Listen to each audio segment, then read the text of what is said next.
ഇപ്പൊ കുറച്ച് ആളുകള് വെള്ളിയാഴ്ചയും പെരുന്നാളും ഒന്നിച്ചു വന്നാല് ജുമാ നിസ്കരിക്കണ്ട എന്ന് പറഞ്ഞ് രംഗത്തിറങ്ങിയിട്ടുണ്ട്. എത്രമേൽ ഗൗരവമുള്ള വിഷയമാണിത്. പുത്തനാശയക്കാരായ ആളുകളുടെ പ്രഭാഷണങ്ങളും എഴുത്തുകളും മീഡിയകളും നിറഞ്ഞു നിൽക്കുകയാണ്. തിരുനബി സല്ലല്ലാഹു അലൈഹി വസല്ലം തങ്ങൾ പറഞ്ഞ ഒരു വാചകമാണ് എനിക്ക് ഓർമ്മ വരുന്നത്. അവസാന കാലഘട്ടത്തിൽ ഒരു വിഭാഗം ആളുകൾ വരും.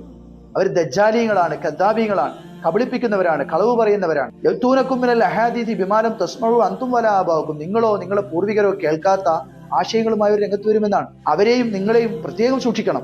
ഒരു നിലക്കും നിങ്ങളായിട്ട് അടുപ്പിക്കരുത് എന്ന്. നിങ്ങൾ ആലോചിച്ച് നോക്കൂ, ഇസ്ലാമിന്റെ ഏത് വിഷയത്തിനും അതിന്റെ പാരമ്പര്യം വളരെ പ്രധാനപ്പെട്ട ഒരു തെളിവാണ്, പ്രമാണമാണ്. ആദ്യമായിട്ടാണോ ഈ വെള്ളിയും പെരുന്നാളും ഒന്നിച്ചു വന്നത്? ഒരിക്കലും അല്ല.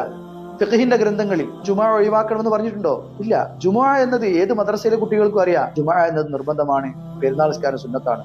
ഒരു സുന്നത്ത് കൊണ്ട് ഫർദ് ഒരിക്കലും ഒഴിവാകൂല. ഇവര് ചില ഹദീസുകൾ ദുർവ്യാഖ്യാനം ചെയ്യുന്നുണ്ട്. സ്വഹീഹുൽ ബുഖാരിയിലെ ഉസ്മാൻ ബിൻ അഫ്ഫാൻ റളിയല്ലാഹു അൻഹു പറഞ്ഞ വാചകം, അവിടുന്ന് പെരുന്നാൾ നിസ്കാരം നിർവഹിച്ച് ഒരു വെള്ളിയാഴ്ച ദിവസം ഇനി അഹ്ലുൽ അവാലി അവർ ജുമുഅക്ക് വരേണ്ടതില്ല, തിരിച്ചു പോകുന്നവർക്ക് പോകാം, അവർ ജുമുഅക്ക് പങ്കെടുക്കേണ്ടതില്ല എന്ന് പറഞ്ഞു. ഇത് ആരോടാണ് പറഞ്ഞത്? എപ്പോഴാണ് പറഞ്ഞത്? മദീനയിൽ നിന്ന് കുറെ അകലം ഉള്ള താമസക്കാരായ അഹ്ലുൽ അവാലി എന്ന് പറയുന്നത് ജുമുഅക്ക് നിർബന്ധമില്ലാത്തൊരു ടീം. അത് ഫിഖ്ഹിന്റെ കിതാബിലൊക്കെ ചർച്ച ചെയ്താണ്.